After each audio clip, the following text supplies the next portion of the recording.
Hello, welcome to परचम। मैं पूजा आप लोगों को परचम क्लासेस में बहुत बहुत स्वागत करती हूँ। और आज का हमारा बर्निंग टॉपिक जो है वो ई रुपीज़ पे है। तो हमें जानना है कि ये ई रुपी क्या होता है, क्या एक क्रिप्टो करेंसी या फिर एक डिजिटल करेंसी जो है वो इंडियन गवर्नमेंट के द्वारा लॉन्च की जा रही है, इसके बेनिफिट क्या है, भारत सरकार को इससे फ़ायदा क्या होगा। साथ ही साथ हमको ये जानना है कि कौन सी ऐसी कंट्री है जहाँ पे ऑलरेडी इस तरीके की डिजिटल प्लेटफॉर्म्स हैं जो कि लोगों को सर्विसेज प्रोवाइड करते हैं, कैसे ये काम करता है, वो सारी इन्फॉर्मेशन आज हमको इस लेक्चर में मिलेगी। तो वीडियो को बिल्कुल लास्ट तक देखिएगा और लास्ट में एक क्वेश्चन है जिसका आंसर कमेंट सेक्शन में देना है। तो एक बार लिंक को शेयर कर देंगे अपने फ्रेंड्स के साथ, और अगर पहली बार जुड़ रहा है तो चैनल को सब्सक्राइब कर लेंगे जिससे अपकमिंग क्लासेस के नोटिफिकेशन मिल सके। तो आइए हम सेशन की शुरुआत करते हैं। सबसे पहली बात तो 2 अगस्त 2 अगस्त, यहाँ पर इस दिन मेरा बर्थडे भी था, ठीक है। तो 2 अगस्त को जो है वो नरेंद्र मोदी जो कि हमारे प्राइम मिनिस्टर हैं, उनके द्वारा ई रुपी जो है वो एप्लीकेशन लॉन्च किया गया है। तो देखिए इन्होंने ट्वीट भी किया है, I am glad that E rupee has started in the year when India is celebrating it's 75th year of independence. जैसे कि आप लोग ने इसके पहले यूपीए गवर्नमेंट के बारे में सुना होगा, उन लोगों ने आधार लॉन्च किया था, फिर जिससे कि हर कहीं आपके पास एक वेरिफिकेशन आईडी हो, आधार लॉन्च हुआ। फिर आधार को आपने क्या किया, आपने आधार को अपने मोबाइल नंबर से, अपने बैंक खातों से, अपने बैंक अकाउंट से, सभी जगहों से आपके आधार नंबर को जोड़ा गया। तो उसी का अगला स्टेप जो है वो ई रुपी है, आप इसको ऐसा मान सकते हैं। चलो इसके बारे में बात करते हैं कि ई रुपी क्या है। तो ई रुपी समझिएगा एक कैशलेस और एक कॉन्टेक्टलेस मीडियम है जिसके जरिए आप डिजिटल पेमेंट कर सकते हैं यूजिंग ई बाउचर। इलेक्ट्रॉनिक बाउचर के जरिए आप कैशलेस और कॉन्टेक्टलेस पेमेंट कर सकते हैं। इसमें आपके मोबाइल पे आपको या तो क्यूआर कोड जो कि गवर्नमेंट के द्वारा या बैंक के द्वारा आपको भेजा जाएगा, या फिर एक एसएमएस स्ट्रिंग आपके मोबाइल फ़ोन में भेजी जाएगी।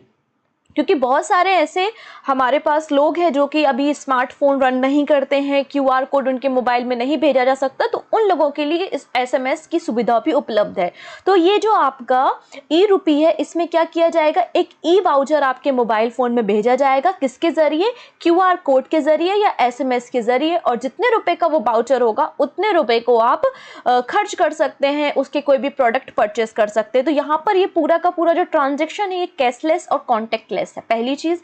दूसरी भी ट्रांसपेरेंसी बहुत ज्यादा है, करप्शन के चार्जेस यहाँ पे बहुत ज्यादा कम हो जाते हैं क्योंकि ये ट्रांसफरेबल नहीं है। ऐसा नहीं है कि कोई क्यूआर कोड मेरे फोन में आया, एसएमएस मेरे फोन में आया तो मैं आपको उसे दे दूं, नहीं, एक ही बार यूज किया जा सकता और ट्रांसफरेबल नहीं है ये क्यूआर कोड।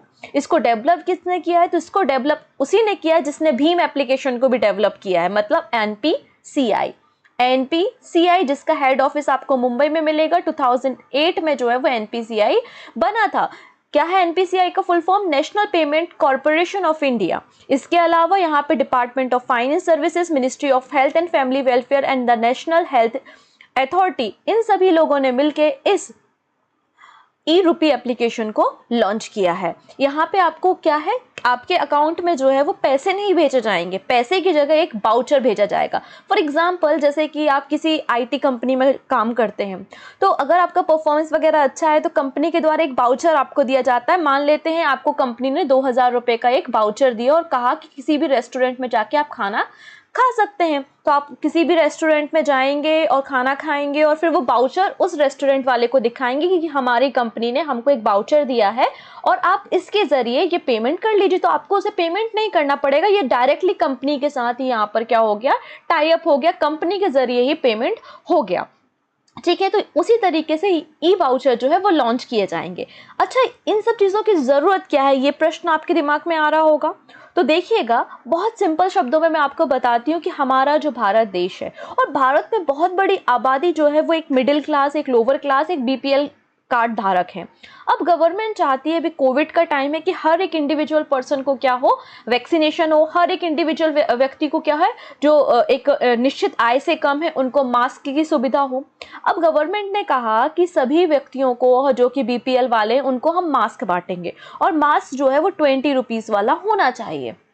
एक टेंडर पास कर दिया, ओके कर दिया।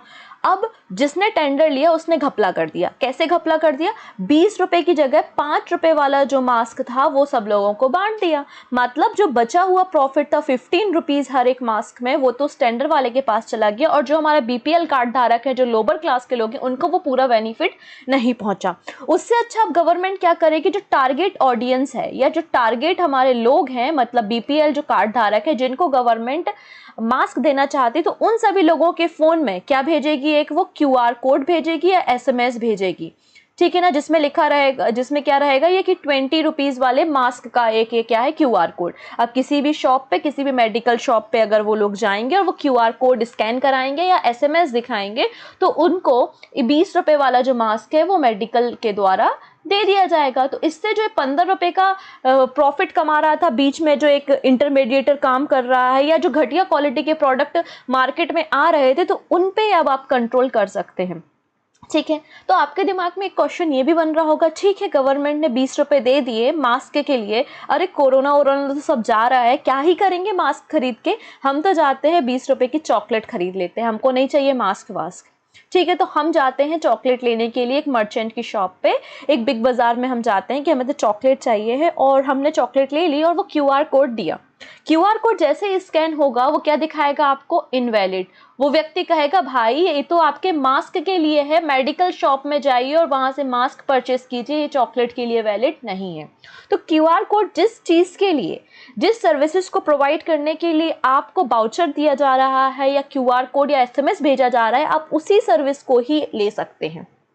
जैसे अगर हम बात करें सिंपल शब्दों में, मनरेगा स्कीम के बारे में जानते हैं। पर डे जो 100 दिनों का काम यहाँ पे मनरेगा स्कीम में दिया जाता है और व्यक्तियों को पैसा दिया जाता है। मान लेते हैं एक दिन काम करने का किसी व्यक्ति को 200 रुपये दिया जा रहा है, तो एक ठेकेदार है वो क्या कहता है कि हम तुमको मनरेगा में काम दिलवाते हैं, लेकिन जो आपको एक दिन का 200 रुपये मिलता है हम आपको 150 देंगे, मतलब 50 रुपये उसने बीच में खा लिए।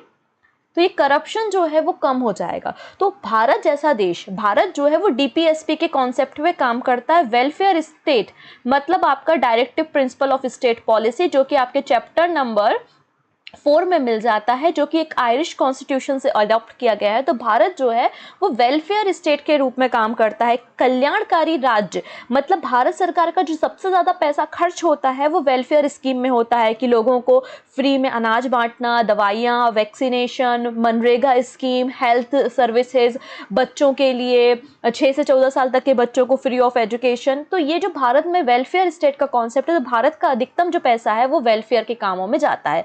लेकिन भारत सरकार पैसा तो रिलीज कर देती है, फंड तो रिलीज कर देती है, लेकिन जो हमारे बेनिफिशियरीज हैं, जो हमारे टारगेटेड पीपल हैं, उन तक वो पूरा का पूरा फायदा नहीं पहुंच पाता। इसलिए ई रूपी जो है वो भारत सरकार के द्वारा लॉन्च किया गया है, जिससे हमारी टारगेटेड जो लोग हैं उन तक पूरी सुविधाएं पहुंच सके। फॉर एग्जाम्पल, अब गवर्नमेंट कहती है कि 6 से 14 साल तक के बच्चों को हम फ्री ऑफ कॉस्ट एजुकेशन देंगे, और एजुकेशन देने के साथ साथ वो बुक्स भी देती है, ड्रेसेस भी देती है, ठीक है ना। अब यहाँ पर मान लेते हैं गवर्नमेंट ने जो 6 से 14 साल तक के बच्चों हैं उनके अकाउंट में पैसे भेजे 1000 रुपीज, और कहा कि आप लोग ड्रेस और बुक्स परचेस कर लेना, ठीक है ना। अब एक कोई बच्चा है और उसके घर में कोई एक ऐसा व्यक्ति है जो कि एडिक्टेड है एल्कोहल का, उसने सोचा 1000 रुपीज आए हैं, चलो अल्कोहल ले आते हैं, क्या ही करेंगे बच्चे को पढ़ा के, और वो जाएगा एक शॉप पे और वहां जाके वो अल्कोहल परचेस करेगा। जैसे ही वो क्यूआर कोड दिखाएगा, वो क्यूआर कोड क्या हो जाएगा, इनवैलिड शो करने लगेगा। वो दुकान वाला बोलेगा कि भाई ये क्यूआर कोड यहाँ पर वैलिड नहीं, क्योंकि यहाँ पे जो ई वाउचर जनरेट किया है वो केवल और केवल स्कूल की बुक्स के लिए है। तो जितनी भी ये बुक्स की शॉप होंगी वहीं पर ये क्यूआर कोड स्कैन हो सकता है। मतलब आप कह सकते हो कि जो सुविधाएं हैं, जो फैसिलिटी है, वो डायरेक्ट टारगेट तक पहुंचेंगी।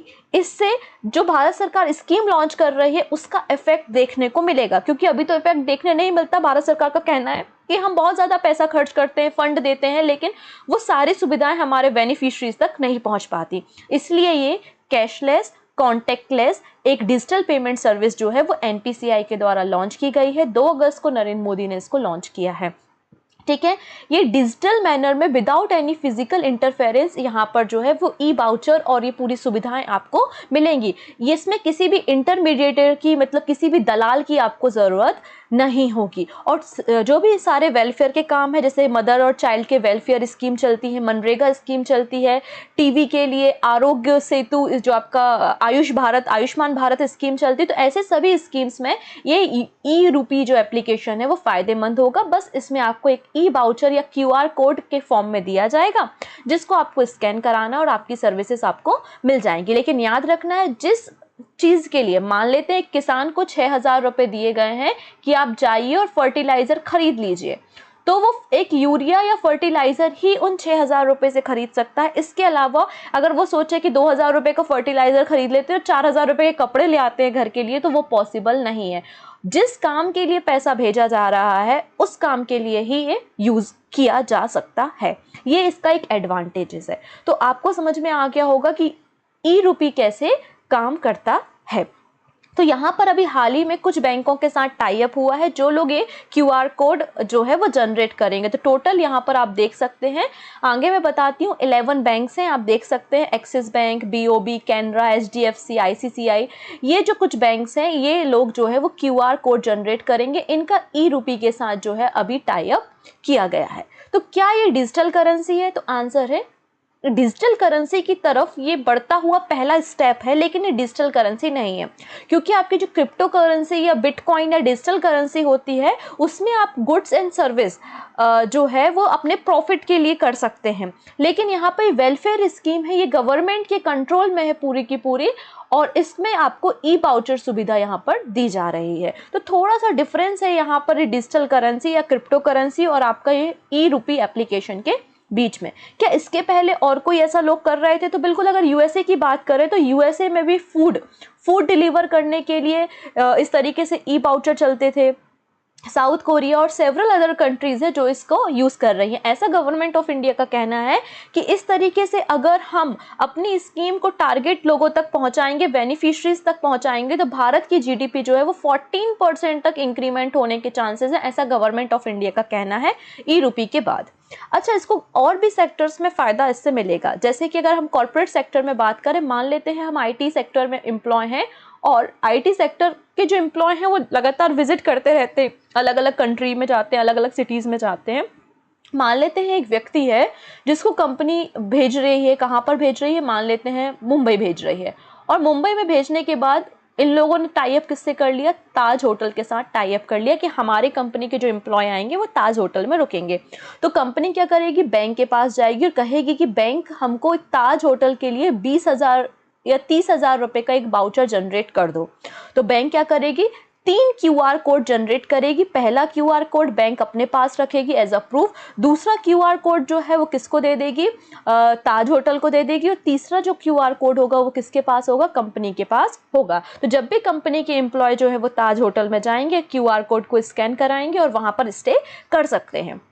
अब कोविड का समय था, अब हुआ क्या? कोविड का समय था, कोई एक कंपनी है, मान लेते हैं TCS है, जिसने इसको जनरेट करवाया, और कोविड का समय था, कोई भी एम्प्लॉय जो है वो मुंबई के ताज होटल में स्टे करने नहीं गया। तो बहुत ही आसान है, ये क्या कहता है कि अगर आपने QR कोड जनरेट करवाया है और लंबे समय तक अगर कोई भी यहाँ से ट्रांजैक्शन नहीं हुआ है या फिर इस सुविधा का लाभ नहीं उठाया गया है, तो ये पूरे के पूरे 20,000 रुपीज़ जितने का ये QR कोड था वो हम वापस आपको रिफंड कर देंगे। तो ऐसा नहीं है कि ये पूरा पैसा आपका डूब गया, तो ये रिफंड होने की पॉलिसी भी यहाँ पर है। तो यहाँ पे कॉर्पोरेट सेक्टर के लिए भी बहुत अच्छा है, quick, safe and the contact lens voucher जो अपने एम्प्लॉय को ये प्रोवाइड कर सकता है। बाकी आपने हॉस्पिटल में तो देखा है, हेल्थ सेक्टर में काफ़ी ज़्यादा बेनिफिशियल रहेगा। मान लेते हैं गवर्नमेंट ने इलाज कराने के लिए, कैंसर का इलाज हो गया या कुछ ऐसी डिसीजेज होती है जिसके इलाज कराने के लिए गवर्नमेंट पैसा देती है, तो वो भी ई वाउचर के फॉर्म में पैसा दे सकती है, जिससे इलाज बहुत आसानी से हो जाएगा। ठीक है ना? या फिर कई बार धांधली होती है। कैसी धांधली होती है? जैसे कि कोई एक व्यक्ति है जो कि कैंसर से बीमार है, और आपको पता है कैंसर के इलाज में काफ़ी ज़्यादा पैसा लगता है, और वो डॉक्टर और वो व्यक्ति आपस में टाई अप कर लेते हैं कि एक काम करते हैं, 10 लाख रुपए का बिल बना देते हैं, भले खर्चा 5 लाख रुपए का हुआ है, अपन बिल बना लेते हैं और कुछ पैसा तुम खा लेना, कुछ हम खा लेंगे। तो इस तरीके से ये प्रॉब्लम होना भी बंद हो जाएंगी। ठीक है, फिर आपको बता ही दिया कंज्यूमर को तो फ़ायदा है ही, तो बिल्कुल डिजिटल पेमेंट है, सिक्योर है, कॉन्टेक्टलेस है, ट्रांसफरेबल नहीं है और वन टाइम ही, एक बार ही इसका प्रयोग कर सकते हैं। तो ये ई रुपी की कुछ आपकी विशेषताएं हैं जिनको आपको याद रखना है। तो किसने डेवलप किया है? एनपीसीआई के द्वारा इसे डेवलप किया गया है। ठीक है, तो अभी हाल ही में इसी को बढ़ावा देने के लिए जो हमारा एसबीआई पेमेंट है, उन्होंने हिताची पेमेंट सर्विसेज के साथ पार्टनर की है ई रुपी के लिए। तो e rupee, SBI payment Hitachi payment services partner for e rupees. तो ये भी अभी करंट न्यूज़ है, आपको याद रखना है। हो सकता है पूछ लिया जाए एसबीआई पेमेंट ने किसके साथ जॉइंट वेंचर साइन किया है, तो बैंक ऑफ इंडिया और हिताची पेमेंट सर्विस के साथ ई रुपी ट्रांजेक्शन के लिए जो है वो टाई अप किया गया है। So question of the day कहता है कि when was the NPCI formed? NPCI कब स्थापित किया गया? 2006, 7, 8 या फिर 10? जो भी आंसर है आपको कमेंट सेक्शन में देना है। सो आई थिंक आपको एग्जाम्पल के जरिए सारी बातें समझ में आई होंगी कि कितना ज़्यादा फायदेमंद है। अभी तो इसको वेलफेयर स्कीम में यूज़ कर रहे हैं, लेकिन फ्यूचर में इसको प्राइवेटली भी हम यूज़ कर सकते हैं और काफ़ी ज़्यादा सेक्टर्स में इसको भी आगे प्रमोट किया जा सकता है। तो इतना बड़ा प्लेटफॉर्म आज तक कहीं किसी कंट्री में लॉन्च नहीं हुआ है जितना बड़ा प्लेटफॉर्म ई रुपी के माध्यम से भारत में लॉन्च हुआ है। ठीक है, तो इसको भी हमें याद रखना। हो सकता है जैसे कि गवर्नमेंट ऑफ इंडिया कह रही है कि भविष्य में हम डिजिटल करेंसी अपनी लॉन्च करेंगे, तो हो सकता है ई रुपी उसका पहला स्टेप हो। ठीक है, तो थैंक यू सो मच। इसका जो पीडीएफ है वो आपको परचम की वेबसाइट पे मिल जाएगा, आप वेबसाइट के ज़रिए पीडीएफ ले सकते हैं। ठीक है, तो हम फिर मिलेंगे ऐसे ही कुछ बर्निंग टॉपिक के साथ। तब तक अपना ध्यान रखिएगा, घर पे रहिएगा, सेफ रहिएगा। Take care, bye bye.